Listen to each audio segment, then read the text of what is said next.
Check this thing out. I bet you've never seen one of these. What we got here is a 1928 Willy's Knight. All steel, all original. Somebody went through this thing probably 20 years ago, modernized it for 2000. Matter of fact, the date on the back tires is 20th week of 2002. So, local couple brought this into me. They want to get this thing out on the car show scene. We're gonna take you along. Oh, yeah, it's at least 10 years old. I mean, if you were in here with me, you'd be sitting right here. I would elbow you in the face. Oh, nope, not gonna make that. Okay, turning radius of the Titanic. You're terrible at that.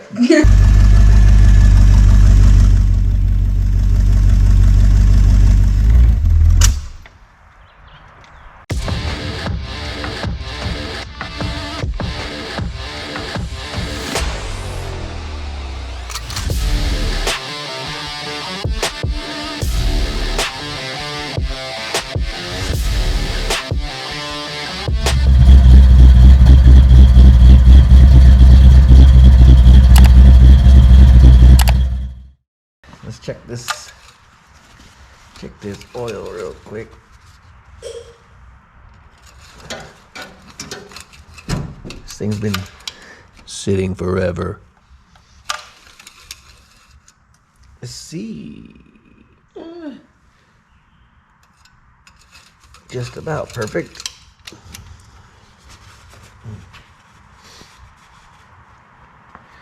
Look at the pollen.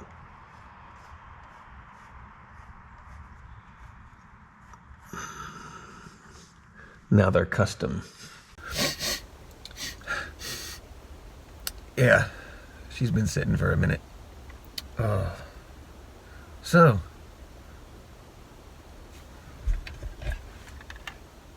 that ain't a good sign, is it? Here we are, 1928 Willy's Knight. I don't know if I've ever been in a street rod. Kind of cozy. Got an overhead console with a CD player. You can see the kick-ass original wood carving back there. I guess back in the day they used to, what they call it, buck. They used to buck metal over the wood forms to get the shapes because they didn't have the big heavy stampers. Anyway, we're gonna take this thing out for an initial assessment and see what we got to do. Supposedly it's been off the road for about 8 years. The owner did drive it over here, but it didn't look pretty. I want to go ahead and take it down the road and get a good assessment so we can get some parts coming.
cap. You can see the headlight. You can see the original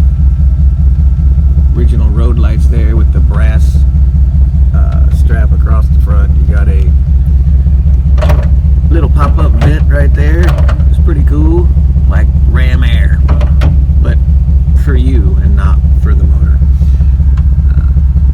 pops out on these tracks here. We're not going to do that today as it's a little chilly. We got a full set of auto meter gauges. Everything seems to work so far. We got a really cool piston shift lever. Like I said, the Firebird steering column is awesome. Not sure what that doesn't appear to do anything. CD player. Got a electric wiper, but I don't see how to turn it on. That might be what that switch is supposed to do. Let's keep this on the road. Well, this thing's got a really gnarly shake to it, like it's not running on all its cylinders. Oh yeah, doesn't really want to go. Oh yeah. And it died. Yeah, this should be a fun drive. Alright, this thing is not wanting to stay running.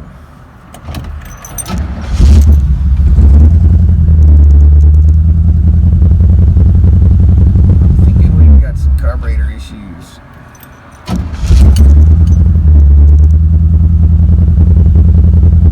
You can see by the camera shake how bad it's vibrating. Gotta be running on only 4 or 5 cylinders.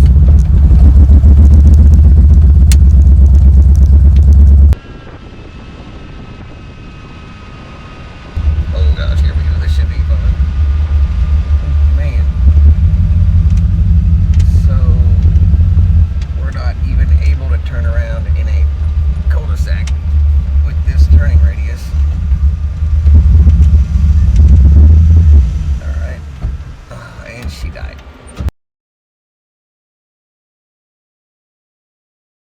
So this is kind of scary. If you could zoom in right there. It says 2002. It's now 2022. That means those tires are 20 years old. Good thing we got some new ones.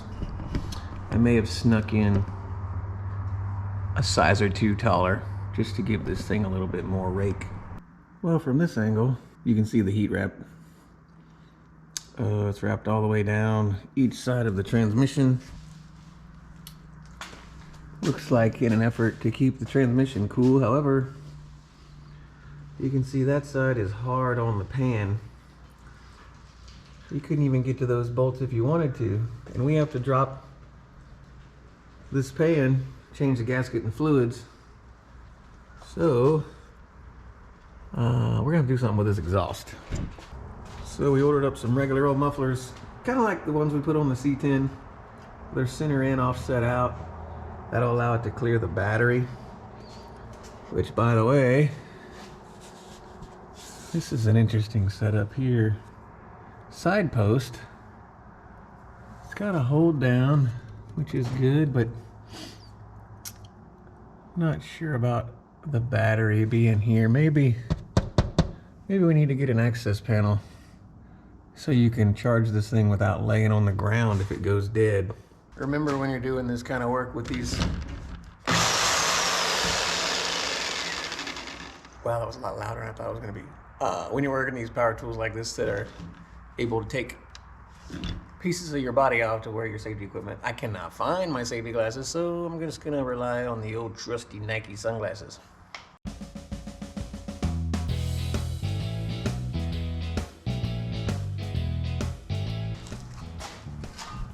We will, however, be saving these tips.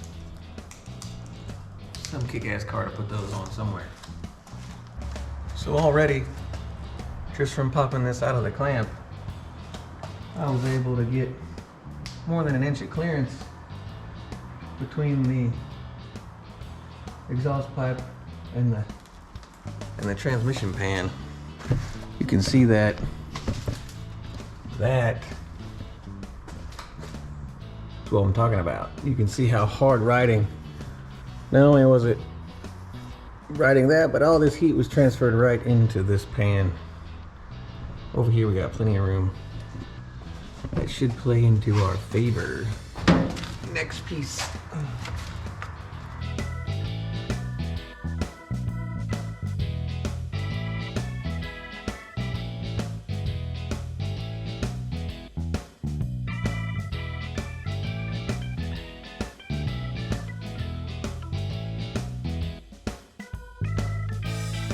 Those tacks will hold it in place till we get it exactly where we want it, then we'll burn them in. All right, I'm gonna go grab some turn downs so I can angle these out from the auto parts store this week. But first project about done.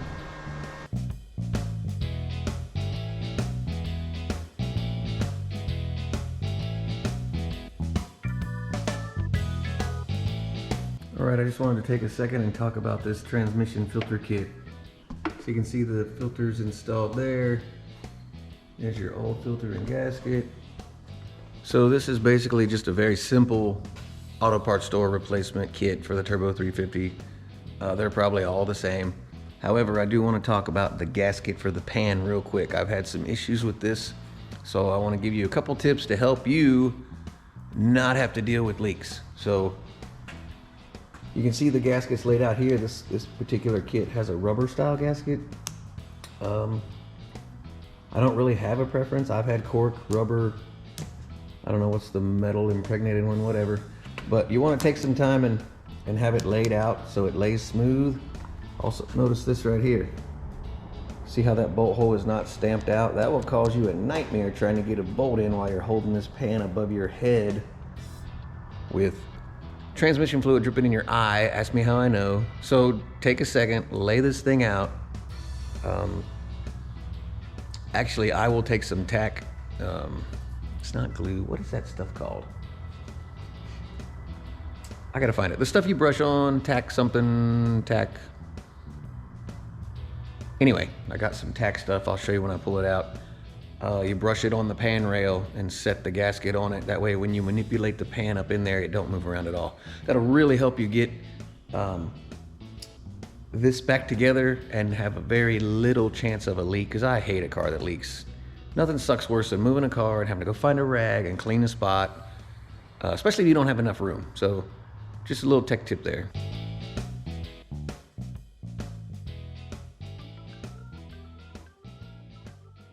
Okay, so I found my stuff. Permatex. This is high tack. This is what all the pros use to put their gaskets on and hold them in place while they assemble. It's no coincidence that it's happening on the TV right behind me. Huh? Are you there? Are you? Did you call me back? I didn't. Well, I just got in the car and all of a sudden you were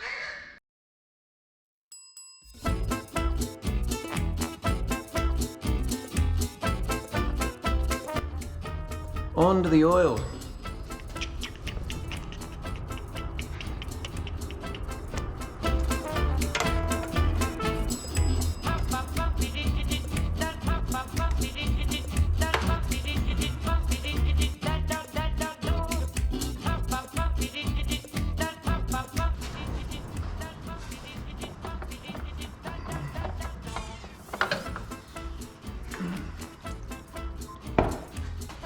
What a mess.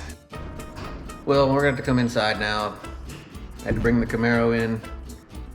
I'm just gonna push it forward out of the lift. The weather's getting really bad outside, and you might hear the building creaking and groaning. The wind is really howling, but we're gonna go ahead and continue on here. I guess I could lower the car a little bit instead of stretching, but it is good to stretch, right?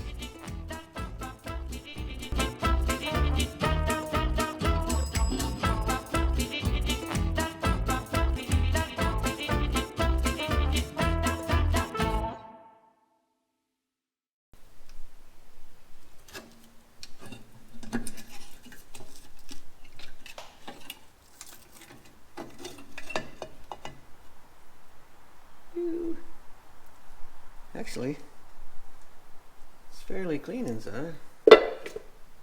First part, rear end gasket. Real GM part. Not the cheap knockoff. We do it right around here. Probably put this in. This car might never get another rear end overhaul. Now, just gotta hope my buddy up there at Napa got me the right one. Wipe this down one last time.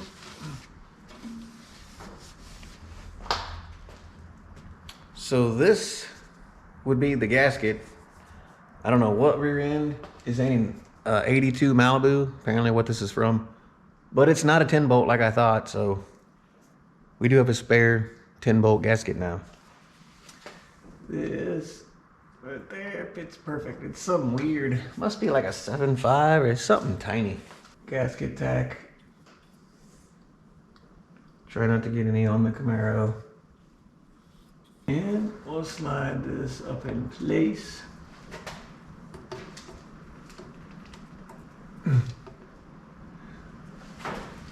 See that? That's the beauty of that stuff. Holds it right in place. Gonna have to come back down. In a minute.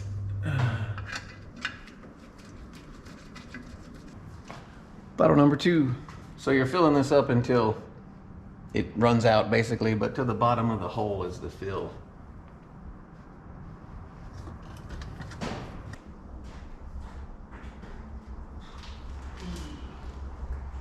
In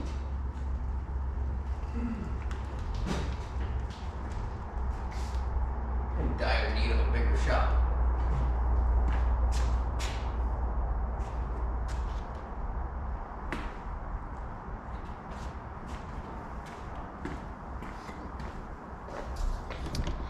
All right, I'm about done for the day, but I am going to screw this filter on. I can reach it over the car. Hopefully the weather is nicer tomorrow and I can get everything outside and get this Willys off the lift. Well, it's the next morning and we must have did a good job because I don't see any leaks or seeps here, and the temperature got down pretty chilly last night. So what I'm gonna do is I'm gonna fog some of this in with some satin black paint. That way, if you're following behind the car, nothing sticks down and sticks out to you. It all just blends in with the shadow.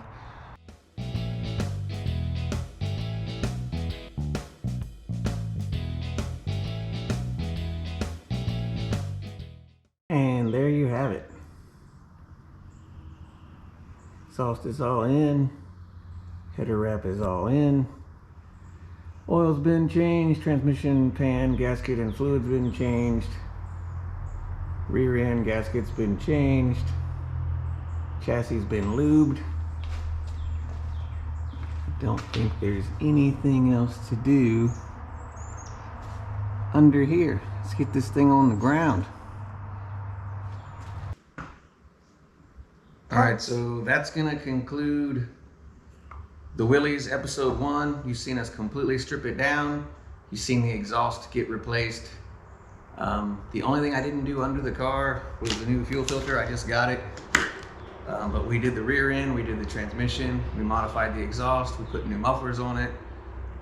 We got brand new wheels and tires we haven't shown you yet. But in the next episode, when we get back on this thing, you're gonna see all these goodies installed. We've got a brand new Holley 600. We've got a wiring harness that's going to take the electric fan off the key and put it on its own thermostat control. We got brand new 8L clamps for the brand new super stock wires. A brand new cap, rotor, and coil. Sparks. Huh? Spark plugs. Oh. We got brand new spark plugs. We got a brand new fuel pump. We're going to have to reclock that and play with the fuel lines a little bit to go from the Edelbrock style to the Holley style, no big deal. And then we found the owner a color matched air cleaner to match the car. So this is gonna really set the engine bay off when we're done.